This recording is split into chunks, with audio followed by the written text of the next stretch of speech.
Giovanna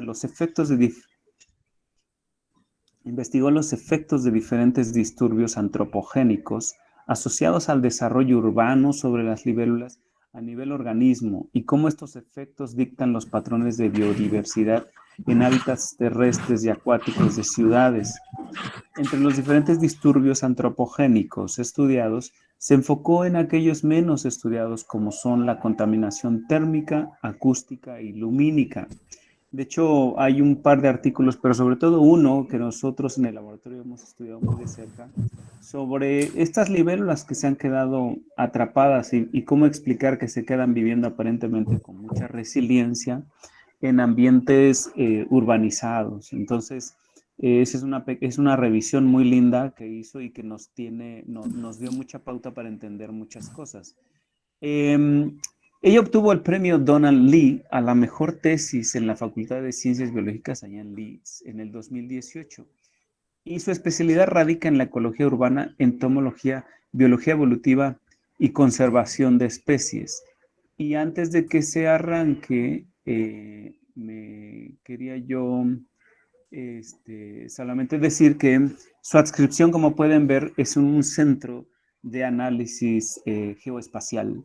Ella está haciendo una estancia postdoctoral con fondos del CONACYT en este lugar, aplicando justo, al parecer, por lo que veo del título, herramientas geoespaciales para justo aliviar un problema que muchos del laboratorio hemos estado trabajando desde hace tiempo, que es pues el entender los patrones y las posibles y las remediaciones para pues tratar de prevenir este colapso tan generalizado que están sufriendo los insectos, ¿no? En particular los insectos acuáticos. Bueno, yo pues te agradezco muchísimo, es un encanto, un placer que estés con nosotros y por favor puedes comenzar. Permíteme. Como saben, los chicos que nos están atendiendo, los ponentes, bueno, pues exponen sus proyectos, sus ideas, sus seminarios, y es al final donde, ya sea por medio del chat directamente en Meet o pidiendo la voz, que se les puede preguntar o comentar algún aspecto de su trabajo.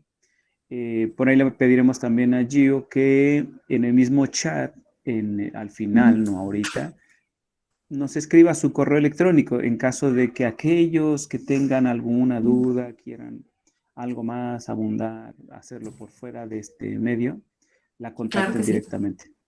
Y bueno, pues es todo tuyo, Gio. Muchas gracias. Adelante. Al contrario, gracias a ti, gracias por invitarme y gracias por esas palabras. Igualmente, yo sabes que te respeto mucho como persona y como investigador también. Y realmente estoy muy contenta de estar aquí. Muchísimas gracias. Y bueno, a los que me están escuchando, gracias por escucharme, por estar aquí. Y como bien dijo Alejandro, pues ahorita estoy en Centro G y estoy trabajando sobre la localización y prevención de trampas ecológicas para insectos semiacuáticos en zonas urbanas específicamente, mediante el uso de análisis geoespacial inteligente de paisajes. Es un título muy largo, lo sé, entonces pues vámonos por partes. Primeramente, ¿qué es una trampa ecológica? Pues normalmente un hábitat ideal de alta calidad produce progenie o permite el desarrollo óptimo de la progenie. Y estas características de estos ambientes idóneos ya se asocian con este resultado positivo, ¿no? Entonces, por lo general, las especies seleccionan un hábitat de acuerdo a estas señales ambientales, ¿no? Sin embargo, en ocasiones, cuando hay sobre todo algún disturbio antropogénico, la calidad de estos hábitats baja. Entonces, digamos que ya no permite el desarrollo óptimo de la progenie. Pero, dado que sigue teniendo las mismas señales ambientales, las mismas características visuales, por así decirlo, siguen siendo preferidos por esta especie, por estos organismos. A eso se le conoce como una trampa ecológica. Por ejemplo, aquí, bueno, tenemos aquí dos escenarios, ¿no? Tenemos esta ave en donde tiene dos opciones. El primer hábitat es de alta calidad y tiene estas características, A, B y C. Entonces, estas características ya se asocian con este hábitat de alta calidad. El hábitat 2 no es de la misma calidad y tiene otras características. Entonces, la que va a preferir es el primer hábitat, que es de alta calidad. Sin embargo, aquí, ya después de un disturbio antropogénico, este es de calidad baja. Y a pesar de que este segundo hábitat es de mejor calidad, sigue prefiriendo este porque todavía presenta las mismas señales ambientales. Entonces, este es un caso típico de una trampa ecológica. En algunos otros casos, no es necesariamente que el hábitat ideal haya sido modificado, sino en muchos casos son hábitats, o mejor dicho, son superficies completamente distintas, pero que siguen mostrando las mismas señales que da un hábitat idóneo. Esto también da lugar a una trampa ecológica y esto es lo que sucede en particular con los insectos semiacuáticos. Por ejemplo, aquí, esta fila, la primera, en realidad todos son, es una charca de petróleo. Ahora, obviamente los insectos semiacuáticos pues deberían desarrollarse en cuerpos de agua o depositan en cuerpos de agua y ese sería el hábitat ideal. Sin embargo, aquí se ve, esta es una libélula, por aquí tenemos algunos escarabajos, efímeras, todos estos de aquí que quedan atrapados en un estanque o en una charca de petróleo. Esta segunda fila es plástico negro, como el que se usa como para las bolsas de plástico o sobre todo en la agricultura. Entonces, por ejemplo, aquí este es un plecóptero, es una mosca de piedra, un tabánido. Aquí tenemos efímeras, incluso aquí se puede observar que están ovipositando, están depositando sus huevecillos sobre este plástico. Lo que va a pasar con esto es que se van a disecar y no van a poder desarrollarse. Entonces, toda esta progenie no va a ser viable. Es una pérdida energética significativa para el organismo y pues a la larga igual para la población. En este caso, no sé si alcancen a ver, pero este es un edificio de cristal lleno de puntitos blancos. Estos puntitos blancos son efímeras, que de igual manera se ven atraídos hacia el edificio de cristal y de la misma manera se reproducen aquí o depositan sus huevecillos. ¿Sí? ¿Te puedo interrumpir? Por ahí hay una Sí, claro. barrita que dice Ay, que ya ocultar. estás presentando ocultar y tan. Vale, adelante, Claro. perdón. Ay, una disculpa. Bueno, como les decía, entonces, esta fila de aquí, estos tres son igual insectos que son atraídos hacia cristal. Y esta de aquí es una libélula, Sympetrum, que se ve atraída hacia una lápida de mármol negro. Todos estos de aquí son insectos semiacuáticos, escarabajos, efímeras, tabánidos. Este es una chinche. Todos estos son atraídos hacia la superficie de un automóvil rojo. Es por eso que se ve aquí todo brillante y rojo. Y por último, esta fila de abajo es sobre asfalto seco. Igual tenemos efímeras, tenemos nuevamente un plecóptero. Aquí no sé si se alcance a ver a detalle, pero este puntito negro igual está depositando sus huevecillos sobre el asfalto. Y finalmente un escarabajo acuático.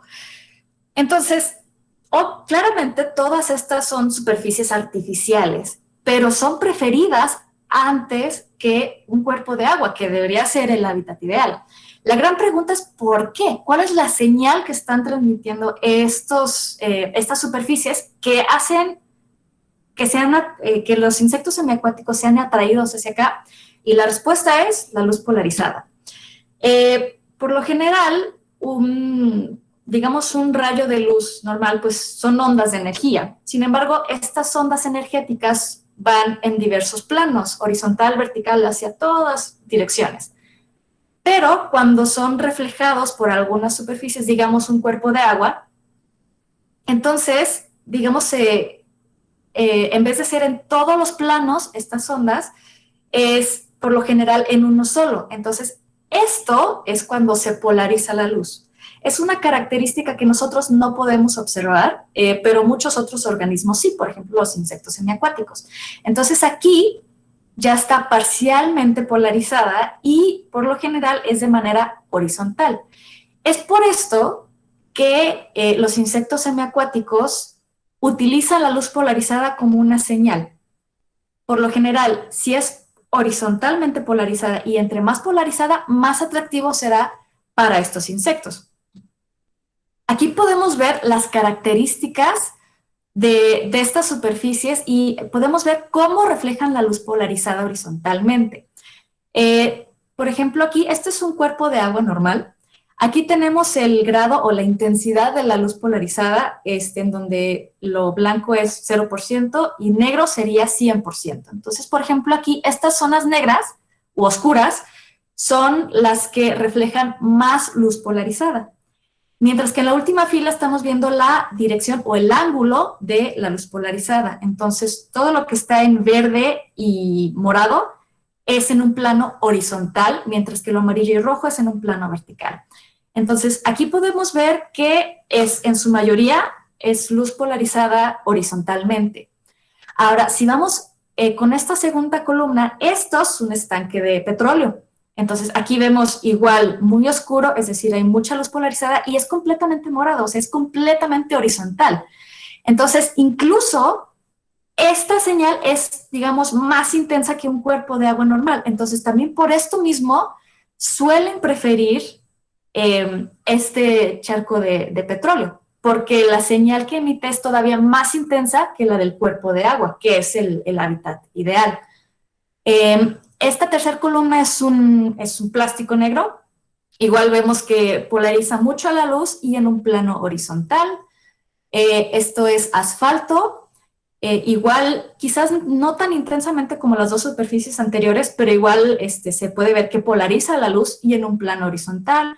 Este es un automóvil, sobre todo en estas partes que están en un plano horizontal. Aquí se puede ver que es luz polarizada horizontalmente. Esta es la lápida de mármol, incluso hasta uno mismo como humano sí parece un reflejo de agua, pero sí, aquí se puede ver que es luz polarizada.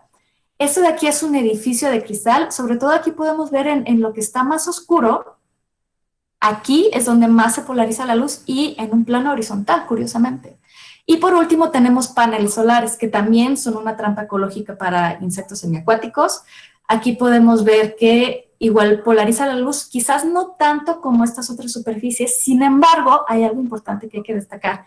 La polarización de la luz depende de muchas cosas, depende de la posición del sol y también de la orientación del mismo objeto. Entonces, si está en cierto ángulo o si está en horizontal, a lo mejor es más probable que polarice más la luz. Pero sí se puede observar que pues, es en un plano también horizontal. Entonces, todas estas superficies representan trampas ecológicas para insectos semiacuáticos. Y pues en realidad son superficies más o menos comunes. Entonces, todo esto es un tipo de contaminación de luz polarizada. Hoy en día se le conoce como PLP o por sus siglas en inglés, Polarized Light Pollution. ¿Cuál es el impacto de las trampas ecológicas en la escala local y a mayor escala? Primeramente, se disminuye el fitness. ¿Qué quiere decir? Bueno, si la progenie no va a sobrevivir, eso significa que los genes no van a pasar a la siguiente generación. Y por ende, pues digamos ya, eso puede también ocasionar un decremento en la población a una escala local. Ahora, en el caso de una metapoblación, es decir, una población de poblaciones,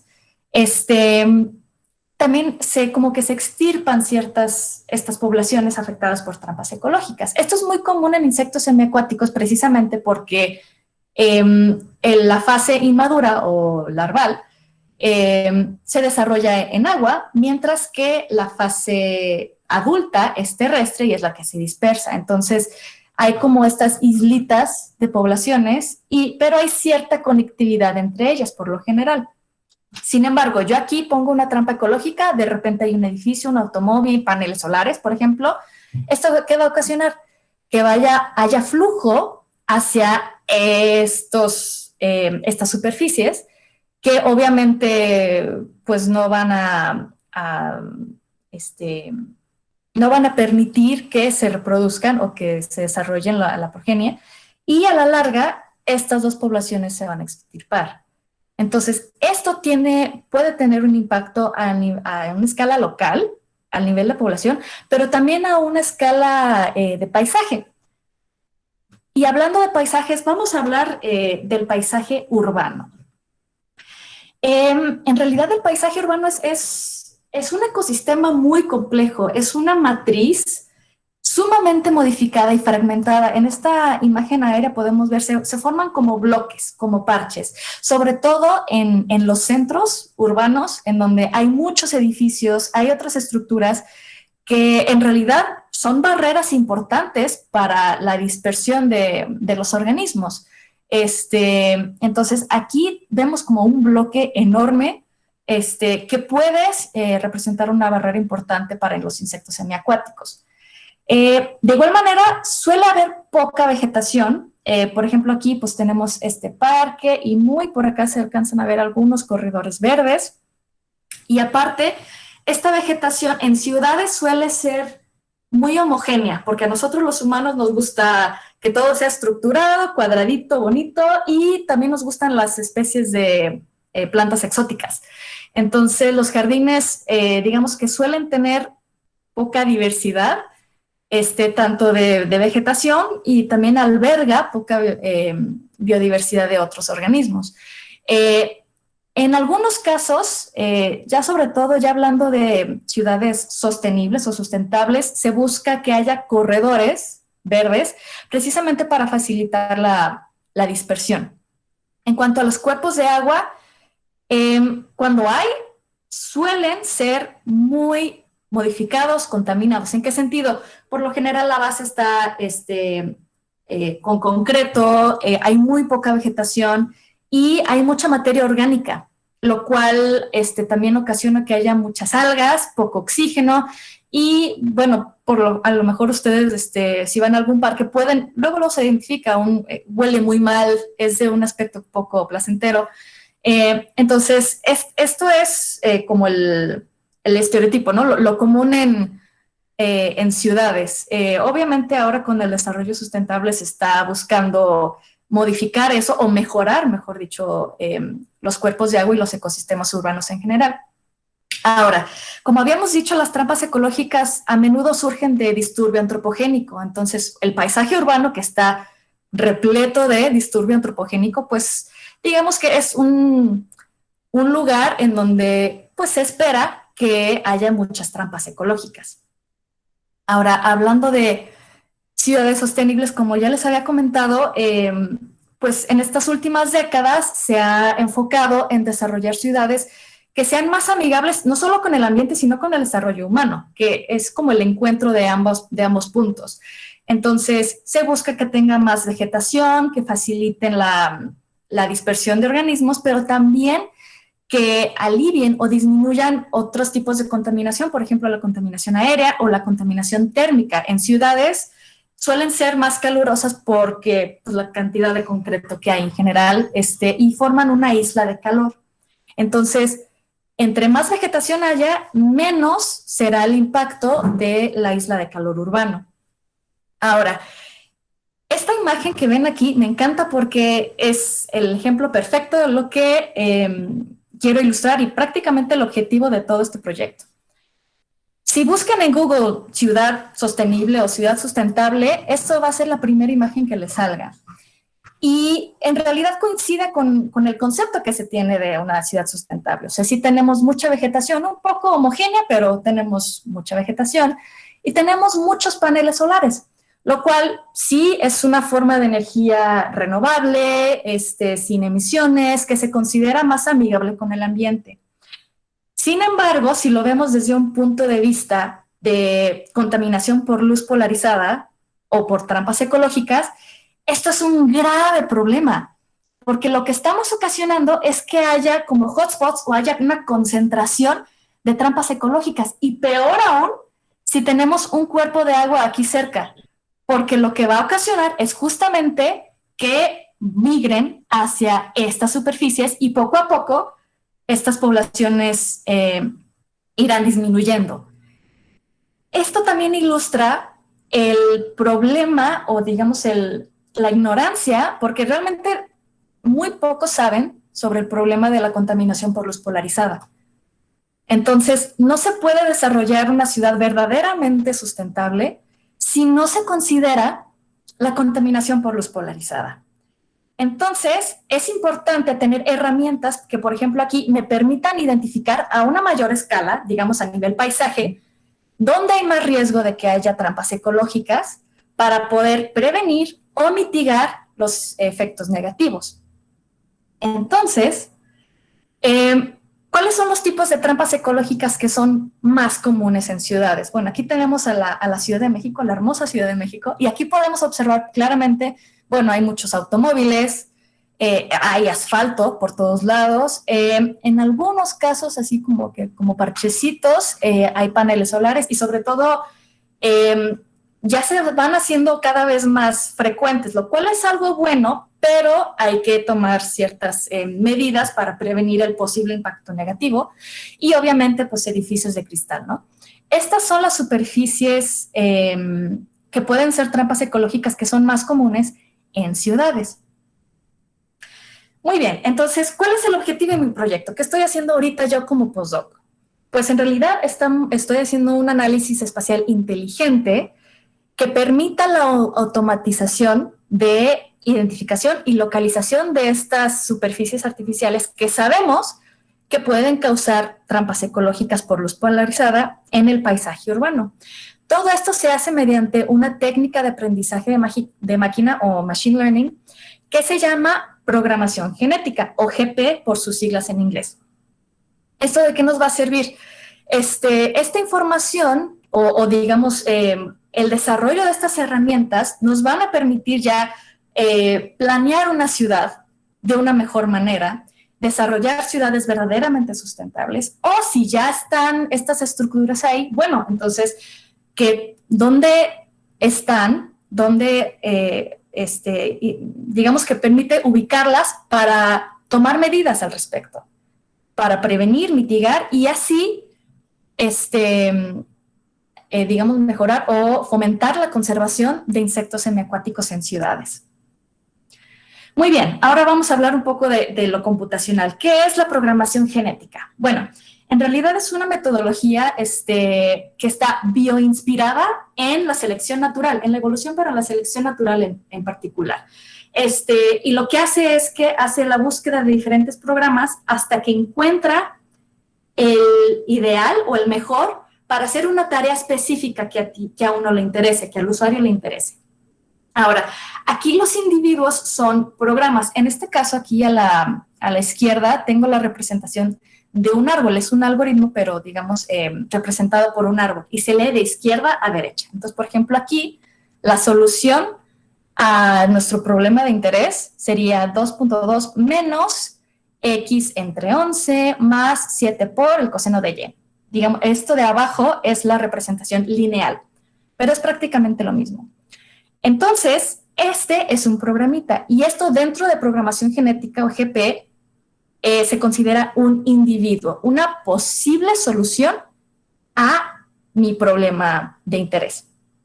Ahora, cada función, mejor dicho, cada programa tiene un fitness.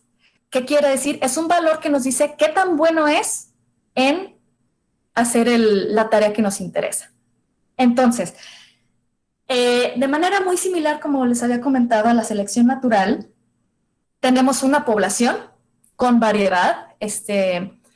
Entonces, aquí tenemos cada individuo, aquí tenemos muchos individuos, es decir, muchos programas. Posteriormente se evalúa su fitness, es decir, todos estos programitas, ¿qué tan buenos son en hacer la tarea que me interesa? Bueno, aquí tenemos, tiene un valor de 0.6, 0.4, 0.8. Muy bien. Entonces, de aquí, de estos tres, voy a seleccionar los que tengan el mayor fitness. Entonces, se queda el de 0.6, 0.8 y este se elimina. Entonces, los que tienen un mayor fitness se someten a mutación y recombinación. de igual manera que en la selección natural. Mutación, en este sentido, ¿a qué se refiere? A que algún nodo, aleatoriamente se cambia por alguna otra función, completamente al azar. Ah, por cierto, los individuos, los programas, todos se generan completamente al azar. Este es un modelo estocástico al 100%. Entonces, hay mutación, pero también hay recombinación genética. ¿Aquí qué quiere decir? Yo escojo a 2 programitas, 2 individuos, y recombino ciertas partes de estos arbolitos. Entonces, digamos, tengo 2 programas parentales que producen 2 hijos que ya están recombinados. Entonces, aquí estos yo los muto, los recombino y luego van a formar parte de mi segunda generación. Y de la misma manera, vuelvo a evaluar su fitness, escojo los que tengan mayor, los muto, los recombino y así sucesivamente hasta que yo decida cuántas generaciones, cuántos individuos, esto es definido por el usuario. Obviamente, entre mayor individuos y mayores generaciones, pues es más probable que encontremos a un individuo que tenga el fitness óptimo. Y al final, yo cuando termina de correr me dice, ok, este es el programa que yo encontré, que tiene el mejor fitness para solucionar el problema que a ti te interesa. O, como les decía, entre más generaciones y más individuos, es más probable que encuentre un programa que tenga un fitness adecuado. Sin embargo, esto también requiere de mucho trabajo computacional. Entonces, es algo a considerar. Por lo general se escogen menos, a menos de que no sean suficientes. Si no estás uno satisfecho con el fitness obtenido, pues entonces se va aumentando la cantidad de generaciones y la cantidad de individuos.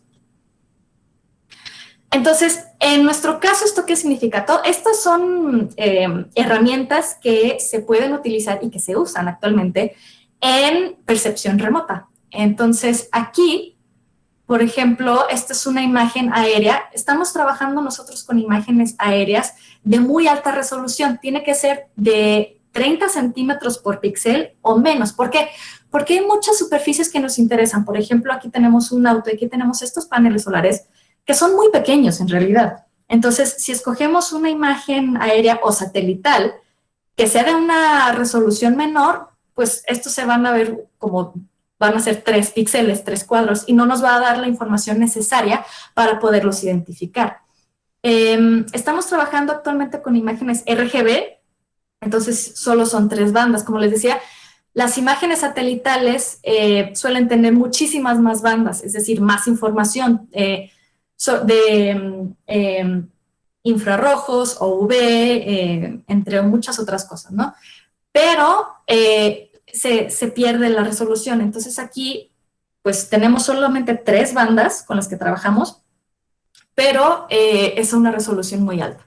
Entonces, ¿qué tenemos que hacer? Al GP tenemos que darle estas imágenes, es decir, esta es la imagen en crudo, pero aquí le decimos en blanco cuáles son las superficies o los objetos que nos interesa identificar. Entonces, aquí tenemos estos paneles solares. Igual aquí abajo, créanlo o no, miren, aquí tenemos paneles solares, pero no sé si alcanzan a ver estos que son como espejos, también son paneles solares. Y esto también es un claro ejemplo de la cantidad de luz que pueden reflejar estas superficies. Entonces, bueno, prácticamente les estamos dando al GP estas imágenes en crudo. Bueno, en crudo y ya segmentadas, ya identificadas, así como diciéndole, esto es lo que quiero que identifiques.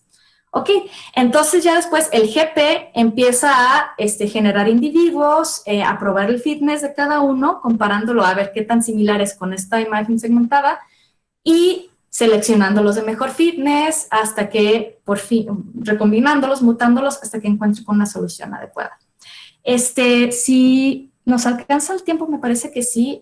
Quiero mostrarles más o menos cómo se corre. ¿Sí lo alcanzan a ver? Adelante, sí, adelante. Perfecto. Entonces, aquí estamos trabajando en MATLAB y aquí voy a correr rápidamente. Aquí nada más son 3 generaciones con 5 individuos, o sea, es muy pequeño. Simplemente para que se den una idea de cómo funciona. Entonces, aquí se van, aquí está. Ok, esta imagen que está a la derecha es la segmentada que yo le doy como usuario para que identifique los objetos que me interesan. Y aquí a la izquierda esto es el resultado del programa del individuo que está probando. Aquí está calculando el fitness. Entonces, por ejemplo, aquí pueden ver visualmente no es muy parecido. Entonces, este va a tener un fitness algo bajo. Igual aquí, en algunos casos sí como que sí se alcanza a ver de, ok, aquí ya nos estamos acercando un poco más, ok. Entonces, la ventaja que tiene esta técnica es, primeramente, que pues, es relativamente fácil de usar, es completamente al azar. Entonces, el hecho de que no sea determinístico incluso nos abre un poco las opciones, porque a menudo encontramos soluciones que uno no esperaría, pero sin embargo son funcionales. Entonces, nos da muchas más opciones y a diferencia de otros métodos de machine learning, por ejemplo, las redes neuronales que ahorita están muy en boga, estas se les conoce como black box, como caja negra. Es decir, sé que funciona, pero no sé cómo. No sé cuál es la solución que me da, solo sé que hace lo que quiero que haga. Entonces, aquí sí dice, ok, esta es la solución que yo encontré y te dice cuáles son las operaciones específicas. Y eso nosotros lo podemos implementar en algún otro programa que sea de mayor uso o más general. Por ejemplo, se puede implementar en un sistema de información geográfica para que cualquier persona, si yo quiero desarrollar un fraccionamiento sustentable, una urbe más sustentable, ok, entonces yo puedo correr ya este programita que ya me dio el GP para poder identificar dónde están las zonas de riesgo y qué hacer al respecto. Entonces, eso es lo bonito de esta técnica. Y pues ya, ahorita obviamente no estamos en desarrollo, todavía falta en realidad, sobre todo los paneles solares, parece que es sencillo, pero en realidad son difíciles de identificar por el GP porque en realidad son muy pequeños, son unos cuantos píxeles eh, los que son representados por estos objetos, aunque estemos hablando de una resolución alta y estamos trabajando con imágenes RGB, es decir, solamente son 3 bandas. Lo que sí olvidé mencionar es que estamos trabajando con funciones que identifican la forma, el color y la orientación de los objetos. Entonces, el GP toma esta información y, como les digo, al azar crea programas con estas variables que permitan la identificación de las superficies de interés. Y por mi parte, eso sería todo. Muchas gracias. No sé si tengan ahora sí alguna pregunta. Sí, muchachos, muchas gracias, Chio. Muy bonito. Sí, está abierto tanto la parte de texto como si quieren tomar el micrófono directamente, con mucho gusto.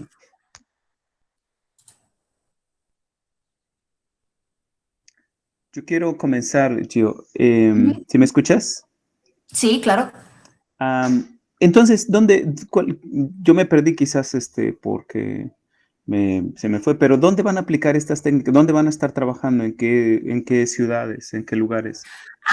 Ya, eso sería mucho más adelante. Por lo pronto, pues estábamos pensando a lo mejor aquí mismo en Aguascalientes. Ya tenemos identificados manualmente dónde están o puede haber alguna zona. Sobre todo ahorita se ha dado mucho esto de hacer parques fotovoltaicos enormes. Entonces, pues sí, ahí obviamente el riesgo es mucho más obvio, ¿no? Pero la idea es que en vez de estarlos buscando manualmente, dónde están los paneles solares, dónde están los estacionamientos que tienen tanto asfalto como automóviles, la idea es que nosotros le damos esta herramienta al usuario para que el usuario ya pueda utilizarlo, pues sobre todo para planeación y conservación. Pero es más bien el desarrollo de las herramientas.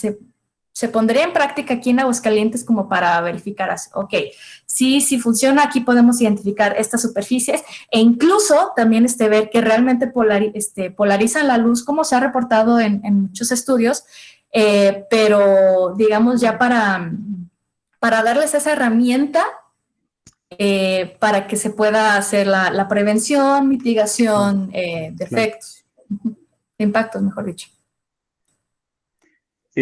Ok, pues por ahí nos preguntan, Franklin Centeno nos dice, si vamos a subir esta conferencia al Facebook. Nosotros la grabamos.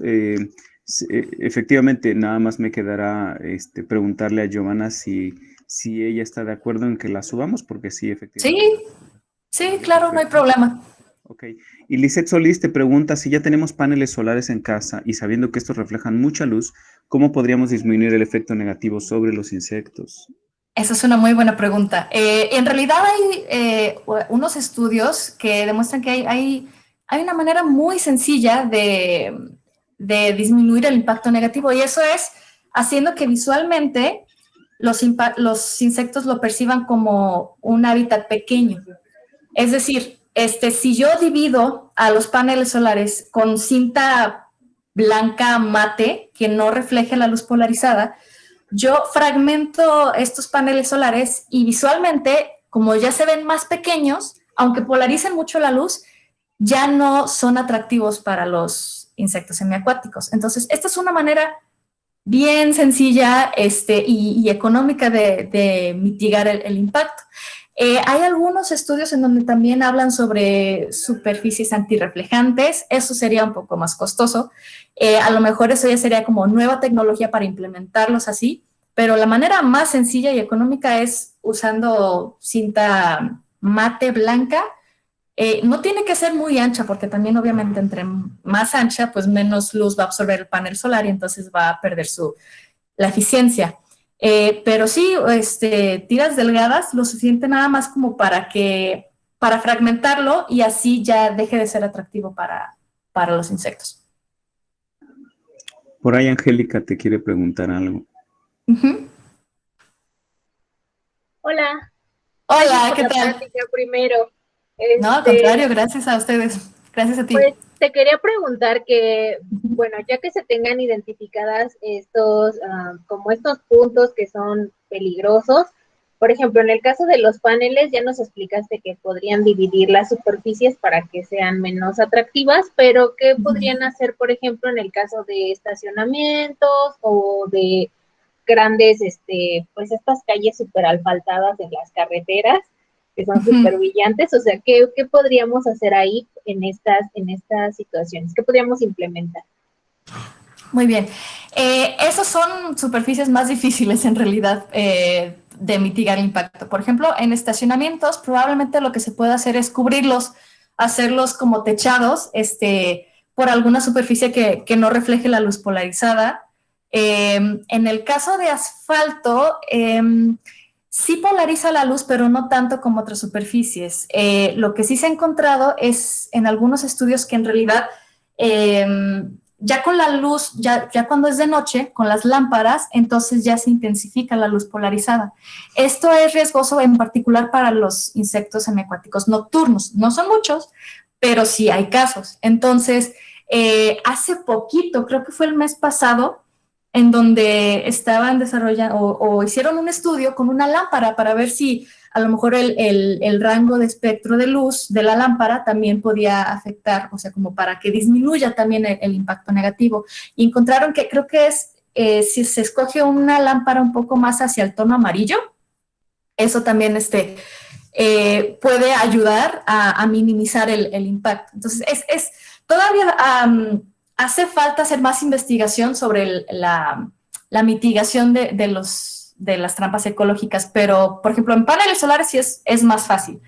Como les decía, a lo mejor las otras superficies estamos viendo qué se puede hacer, pero sí es un poco más complicado. A lo mejor para un estacionamiento, como te decía, pues lo más fácil sería simplemente cubrirlo. Costoso, pero fácil. No sé si eso contesta tu pregunta. Sí, muchas gracias. Perfecto. No, por nada, al contrario. Por ahí se me pasó Mariano Altamiranda de Colombia, que te quiere preguntar algo. Adelante, Mariano. Perfecto. Hola, Joana, qué trabajo tan interesante estás haciendo. Yo tengo dos preguntas. Una es como metodológica. ¿Por qué el uso de programación genética y no, por ejemplo, una clasificación supervisada de estas imágenes satelital utilizando la firma espectral de estas campos ecológicos? ¿Es posible? Ok. Ya sean, por ejemplo, en paneles solares ya se han utilizado el deep learning. en realidad, y ha dado buenos resultados. Obviamente ahí el interés es más como hacer censo de paneles solares o como para ver qué tantos hay, en dónde, pero no tanto en el sentido de la luz polarizada o la contaminación por luz polarizada. Como les decía, la ventaja de usar GP es que es fácil de utilizar. En realidad es muy fácil de utilizar y se puede implementar también fácilmente en otros programas. O sea, ya después se puede implementar en Python, en R, en algún sistema de información geográfica. O sea, es más fácil que se haga pública la implementación de esta herramienta si se utiliza GP, que ha comparado a otros métodos que, como les decía, es como una caja negra que realmente ni siquiera se sabe a detalle cómo funciona. Entonces, es una ventaja. Igual se han utilizado otras herramientas, nosotros decidimos utilizar GP por estas mismas razones. Sí, gracias. Y la otra es, ¿se pueden obtener algunas métricas similares a las que se trabajan en ecología del paisaje? Por ejemplo, tamaño del parche, tomando estas trampas ecológicas como si fuese un parche, o conectividad entre estas trampas ecológicas por el tema de la conservación. ¿Se tiene? La idea es que sí. De hecho, esta misma herramienta lo que permitiría es mínimo identificar en dónde están. Entonces se pueden calcular distancias a otras trampas ecológicas o sobre todo a cuerpos de agua cercanos. Entonces, obviamente, si es una distancia que sabemos que, por ejemplo, a menos de 1 kilómetro, que fácilmente sí se puede, un insecto semiacuático puede viajar 1 kilómetro, a lo mejor ya más está un poquito más complicado, algunas especies sí. Pero precisamente este tipo de herramientas permitirían eso. Ahorita estamos batallando un poco también por la medida de fitness que estamos utilizando. Estamos utilizando un índice kappa, que lo que hace es que compara píxel por píxel si ha identificado esta superficie correctamente o no. Entonces, eso se traduciría si la estoy identificando y el área, si es correcta, sí o no. Entonces, ahorita estamos con un fitness muy bajo. Entonces, si utilizamos otro fitness, otro índice, puede que sea más eficiente, pero a lo mejor ahí solamente me identifica fragmentos de... Entonces, en ese caso, a lo mejor no podría identificar el tamaño del parche, pero sí la ubicación. Entonces, insisto, ahorita estamos jugando un poco con diferentes índices, pero en teoría lo que se busca es precisamente dar esas herramientas para que puedan calcularse las distancias entre parches, tamaño. Esperemos que sí, pero ahorita estamos batallando un poquito. Pero sí, mínimo ubicar dónde están, sí. Yo también quería, justo esto que decía Mariano y lo que tú estabas respondiendo, ¿cómo vincular estas tecnologías para el siguiente paso? A la parte biológica, a la parte de qué organismos nos interesa proteger en función de qué sitios están cercanos, porque no es lo mismo si ya no hay áreas verdes a kilómetros del panel, ni cuerpos de agua, pues entonces ahí pues ya está perdido, ya no hay nada que hacer, ¿no? Sin embargo, junto a la reserva del Pedregal en CU, que tienes ahí un corazón verde, y hay un charco bien grande, entonces la relación que va a tener con los paneles ahí, pues es bien dramática, va a ser, pues, lo que tú nos mostrabas al principio, va a ser un zinc terrible, ¿no? Entonces, yo no sé si eso también está dentro de los alcances del mismo postdoc, de vincular, ¿no? ¿Cuáles son los sitios que nos interesan más, ¿no? Es como las reservas, ¿no? Las reservas que nos interesan, las áreas naturales, son justo las que albergan especies que nos interesan, ¿no? O sitios que no son importantes, ¿no? Yo no sé si por ahí está dentro de las tareas de ustedes en el equipo de trabajo. El plan es ese. El problema es que la implementación es también otro rollo. O sea, también toma mucho tiempo, pero la idea es que a la larga, o sea, una vez ya desarrollando el algoritmo, ya la solución ideal, entonces ya, ok, esto se implementa en un sistema de información geográfico. Entonces yo ahí ya tengo, ok, en vez de buscarlas manualmente, ¿dónde están estas superficies de contaminación por luz polarizada o trampas ecológicas? En vez de estarlos buscando manualmente, ok, yo corro esto, en el mapa me identifica dónde están, y entonces ya utilizando otras capas, por ejemplo, de vegetación, o si yo ya identifico dónde están los cuerpos de agua, las reservas, entonces ya puedo justamente identificar, bueno, entonces esta trampa es también como para como para tomar prioridades. Por ejemplo, esta trampa ecológica, pues lo más probable es que el impacto sea mínimo, porque pues está muy aislado, o a lo mejor es de un tamaño muy pequeño, pero por ejemplo también nos permitiría encontrar hotspots. O sea, aquí ya tenemos una concentración mayor de trampas ecológicas y están cercanos a un cuerpo de agua, están cercanos a una reserva. El estacionamiento, por ejemplo, también de reservas, de que, ok, yo aquí tengo mi reserva, pero el estacionamiento obviamente a menudo se pone cercano, pues, para comodidad humana, pero pues también está el impacto negativo. Ok, es muy probable que incluso en un artículo, sí, o sea, como que el asfalto mismo, como que las va guiando hacia donde están el estacionamiento, donde hay coches, y pues obviamente ahí el impacto es mucho mayor. Pero la idea más a largo plazo es esa, o sea, una vez encontrada la solución, ok, ahora sí implementarla ya precisamente con fines de planeación urbana y de conservación para poder tomar prioridades, en dónde sí tomar acción, en dónde no, qué tipos de acciones tomar. Claro, ok, está padre. ¿Tienes otra pregunta de Luis Cano? Te pregunta, ¿qué tanto influye la luz LED de las lámparas comparadas con las diferentes luces de lámparas que no son de tipo LED, supongo que son estas incandescentes, en los insectos semiacuáticos nocturnos en una trampa ecológica? Sinceramente no lo sé decir a detalle. Hasta donde yo sé, la luz LED irradian más como luz azul, hasta donde yo sé. Obviamente depende mucho del recubrimiento y demás. Muchos también tienen difusores. Entonces a lo mejor ahí el impacto disminuye. Aquí la cosa es a lo mejor, como decíamos, la combinación ya de una lámpara, digamos, una lámpara pública, cómo ilumina el asfalto, sobre todo. También otra cosa, si está mojado, se acaba de llover, también refleja más todavía. Pero sinceramente no sé a detalle, hasta donde yo sé, es menor el impacto comparado a otros tipos de lámparas. Pero la idea es que en un rango más hacia el amarillo tendría, en teoría, menos impacto. No sé si sí, efectivamente, sí, tienes razón, Gio. La luz LED refleja, es menos, para propósitos prácticos, es menos terrible para los insectos de todo tipo, incluyendo los acuáticos, pero sí, tampoco, sigue atrayendo algunos bichos. Por ejemplo, sí hay trampas diseñadas con luz LED que justo sirven para eso, ¿no? Sí, pero esos son, pero también es como cierto tipo de lámpara LED, ¿no? O sea, como más incandescente. No todas son iguales, no todas están dentro del rango de visión, de reflejo del espectro. Entonces, exacto. Sí, no es lo mismo. Pues, vamos a ver si creo que ya no tenemos más. Pues sí. Oscar, adelante. Gracias. No, muchas gracias por la plática, la verdad es que está súper interesante. Gracias a ti.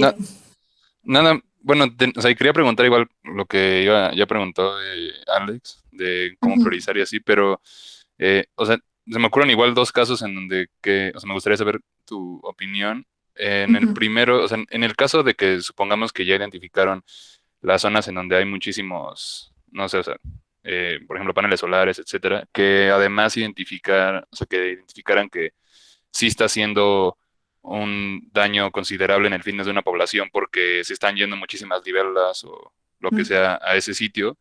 ¿Hay alguna forma de recuperar esa población o esa zona? O sea, ¿cómo se podría lidiar con eso? O sea, yo pienso, se quitarían los paneles para que entonces las libelas busquen el sitio de agua correcto, o porque, por ejemplo, la otra cosa que no sé si está muy inmenso decirlo, pero ¿por qué no se podrían poner donde ya hay paneles solares, tal vez igual, o sea, bueno, obviamente donde se pueda, ¿no? Pero cuerpos de agua para que ahí ya al menos, pues, ya, no sé, se reproduzcan, etcétera, ¿no? Ajá. Bueno, en cuanto a la cosa es que una vez que ya se reprodujeron ahí, o sea, eso ya está perdido. Sin embargo, lo que se puede hacer es evitar que impacte todavía más el fitness de la población. Es decir, que por lo menos, digamos, como frenar el impacto negativo. Pero una vez que ya está hecho, ya deshacerlo es complicado. Lo que sí se puede hacer es frenarlo. ¿Cómo? En el caso de los paneles solares, pues quitarlo se me hace muy radical. Y aparte, pues realmente sí tiene sus ventajas en cuanto a eficiencia energética comparado con otros tipos de energía. Pero como les decía, pues es simplemente tomar medidas, fragmentarlo con cinta para que deje de ser atractivo.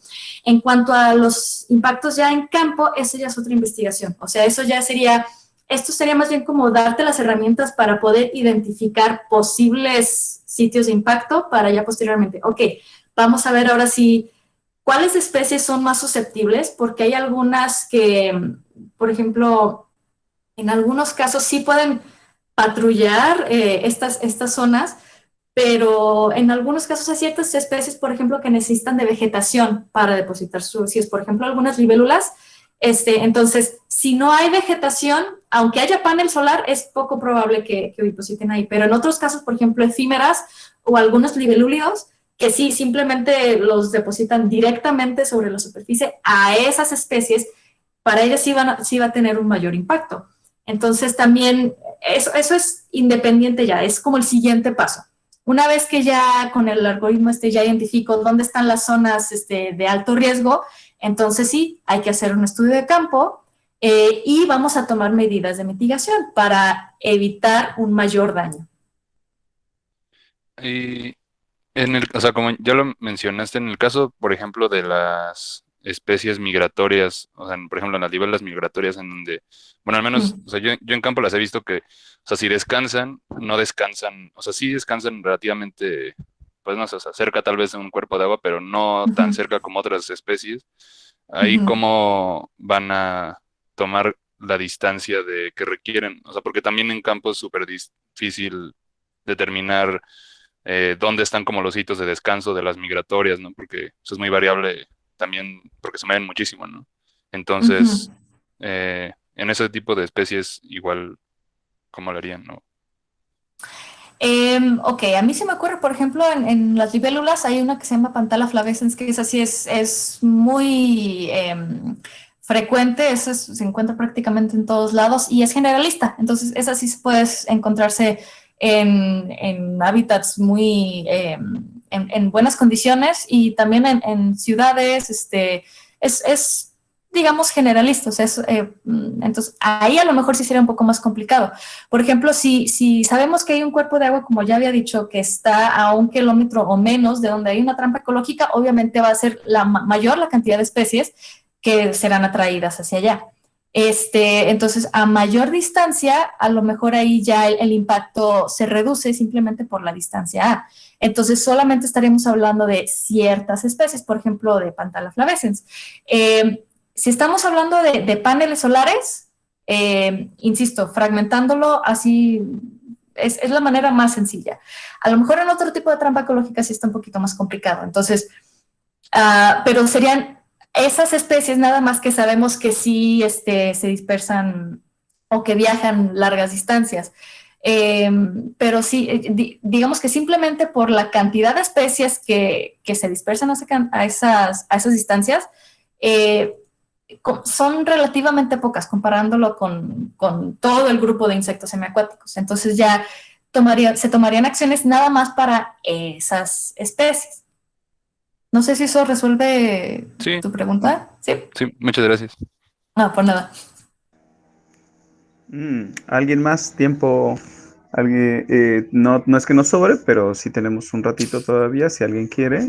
O también, Gio, ¿nos haces el favor de poner en tu correíto Sí, en el chat para que la claro que sí. gente, de pronto hay estudiantes, nos ha pasado, que pues quieren aprovechar de una manera un poco más directa, platicar Ajá, con los ponentes. Entonces, por ahí Gio les va a escribir el correíto. claro. Y les iba a comentar que bueno, pues Giovanna yo creo que estará muy contenta de estar ahí platicando con ustedes, las inquietudes que tengan sobre estos temas académicos. Claro que sí. Y a mí me gustaría Aquí está. atraer tu atención para... nosotros tenemos este taller que se llama, en la Facultad de Ciencias se llama Ecología de la Ecología de Insectos en ambientes cambiantes, creo lo que te decía yo. Sí. Este taller es una modalidad donde los estudiantes pueden terminar sus cursos y también titularse. Ok. Y en esta modalidad, pues bueno, los chicos pueden escoger una plétora de talleres. Este es uno de los muchos que hay. Y tenemos frecuentemente chicos que están cursando los talleres, cursando el taller con nosotros. Entonces, quizás te interese, si es que te gustaría dirigir algún proyecto de los chicos, porque ese es uno de los acometidos que Ok. durante los Sí, talleres claro. que duran 3 semestres, hay un par de semestres donde echan a andar ellos un proyecto con la temática esta, ¿no? De ecología de insectos en ambientes cambiantes, y que justo temas como el que tú estás manejando tanto es conveniente para la temática general del taller, como segundo, el hecho de que con esta cuestión pandémica la gente pues no tiene mucho para trabajar en el campo o en el laboratorio, ¿no? Ya, sí, eso Entonces, sí. quizás en algún momento te podamos, pues eso, podamos recurrir a ti, preguntarte si estarías dispuesta a platicar directamente con los chicos del taller para que les Claro. ofrezcas algún tema que se pueda desarrollar como un proyecto y quizás como una tesis de licenciatura en el cual pues tú estarías fungiendo como directora, ¿no? Claro, no, sí, yo encantada, y sí, sobre todo ahorita con pandemia y encierro, sí, esto es algo conveniente. Y pues como ya vieron, o sea, esta línea de investigación, digamos, apenas comienza y se presta, o sea, todavía le falta mucho. Entonces, sí, por supuesto, estaré yo encantada. Muy bien, pues Gio, ha sido un súper placer, la verdad estoy encantado de ver que Al sigues contrario, al contrario. creciendo y te estás yendo a trabajar con otras herramientas. Eso es parte del crecimiento y la madurez de la gente. Empiezas con algo y ves que pues la verdad es que la ciencia, tanto por necesidad personal como por cuestiones de interés, debe de uno pues empezar a abarcar más, ¿no? Empezar a trabajar Sí. con otros modos, con otros modelos, con otras personas, y está muy padre. Me da mucho gusto que se te ve contenta con esto que estás desarrollando ahora. Entonces, ya no es directamente trabajar con los bichos, pero es otra manera de seguir con el tema. Sí, igual, la verdad, bueno, primeramente gracias a ti por invitarme. Yo estoy súper contenta de estar aquí. Y sí, a lo mejor ya no estoy en campo, pero creo que sinceramente con la pandemia de todas maneras ahorita se complicaría mucho. Entonces, pues sí, Ay, es todo un reto, sinceramente, porque también es salir de tu zona de confort. Por ejemplo, para mí esto de programación sí es completamente fuera de lo que yo estoy acostumbrada a hacer, de lo que yo le sé más. Pero también es bueno también de repente salir de la zona de confort. Uno aprende mucho. Estoy aprendiendo muchísimo de otras personas, de otros colegas que trabajan en áreas muy distintas, pero creo que eso también lo enriquece a uno, enriquece al proyecto, pero también a uno como investigador. Aprendes a trabajar con personas de distintas áreas. Y sí, si a alguien le interesa, adelante, también es un área que tiene mucho hacia donde desarrollarse. además, es bonito que hayas podido persuadir, porque seguro fue tu idea, poder persuadir a los colegas de, ahí de este centro que pusieran un poco de Sí. atención en algo biológicamente importante, pero siempre echado a un lado porque la gente Sí, no le pone atención, y sí. que justo estés ahí pues trabajando y pues sí, de alguna forma convenciendo a la gente que hay otras cosas que también importan y que muchas veces la gente ni siquiera sabe, seguro. Exacto. Sí, Más no, de de uno ha hecho, de haber volteado la cara y haber dicho, ¿cómo? ¿Esto para qué? sí, no, hay mucha gente, incluso con las personas con las que estoy colaborando ahorita no tenían idea de lo que era una trampa ecológica. Incluso este doctor, Juan Manuel, que te digo que está trabajando en luz polarizada, él nunca había escuchado nada de esto. Entonces, ahora Los dos ya como que también ellos mismos han expandido también su línea de investigación. Ahorita ya se está viendo por ahí si investigar el impacto de luz, de contaminación lumínica nocturna con la luz polarizada. Hay algo importante que olvidé mencionar, justamente ya como que nos estamos dando a conocer un poquito más afortunadamente, y ahorita se está desarrollando una norma oficial mexicana para mitigar el impacto, pero de la contaminación lumínica, o sea, la contaminación nocturna. Y ahora, justamente debido a este proyecto, pues ahora ya se va a incluir la contaminación por luz polarizada. Entonces ahora ya va a ser completamente aplicado, ahí sí ya va a ser, ok, ahora sí ya va a ser reglamentario, va a ser por ley de que se tienen que tomar medidas contra la contaminación por luz polarizada. Entonces eso es un gran paso. Sí, es bien reflexivo. Ahora, a mí me invitaron a participar en la celebración del Día Internacional de la Luz, que va a tener lugar en la Ciudad de México, y bueno, todo en línea, pero igual la idea es de que por varias semanas, porque son varias semanas, va a haber conferencias todo en relación a la luz, tanto lo bueno como lo malo de la luz, ¿no? Claro.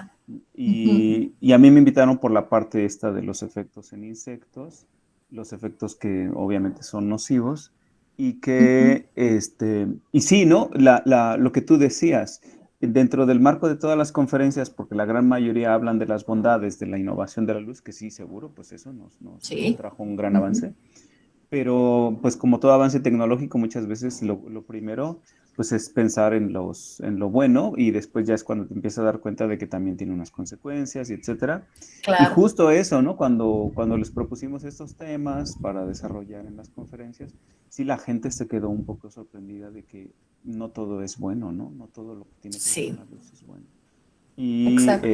Y eso, ¿no? Es bonito impactar, ahora lo dices con lo de la NOM, es muy lindo que haya, pues esto, un poquito más de motivantes, de gente que tenga la flexibilidad de forma de pensar.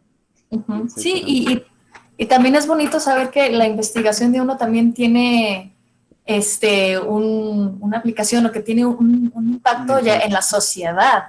Entonces sí es como ya aplicarlo directamente, sí es como una contribución muy bonita, la verdad, y satisfactoria, sobre todo. Sí, entonces estamos muy contentos. Pues sí, porque las publicaciones, los artículos, las revistas están llenas de cosas malas de lo que le está pasando a los bichos, ¿no? Están llenas. Pero ¿cuántos de esas llegan a impactar a la sociedad finalmente y que se tomen cartas en el asunto? Muy poquitos, ¿no? Entonces, ese es un gran paso.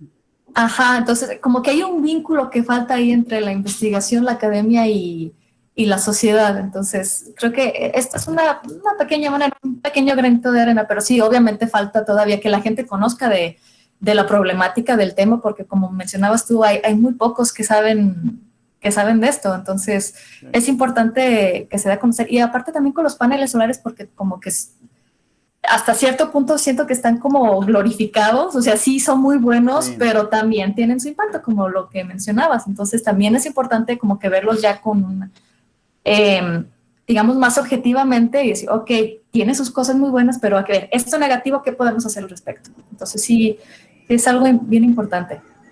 Ahora con las tecnologías verdes, de poner los techos verdes, por ejemplo, que bueno, pero también eso, imagínate un techo verde junto a los paneles solares, híjoles, pues uno va a estar... Sí, es todavía más el impacto. Ajá, entonces es como paradójico ahí poner las trampas juntos, ¿no? Pero bueno, Gio, pues ha sido un placer, un encanto. Al contrario, gracias por invitarme. A nombre del Lab, pues por aquí ya varios te están diciendo que gracias. Sí, no, al contrario, gracias por invitarme, y me alegra que haya sido en su interés. Igual ya está mi correo ahí por si gustan contactarme, cualquier duda, cualquier otro comentario o cualquier cosa en general, pues quedo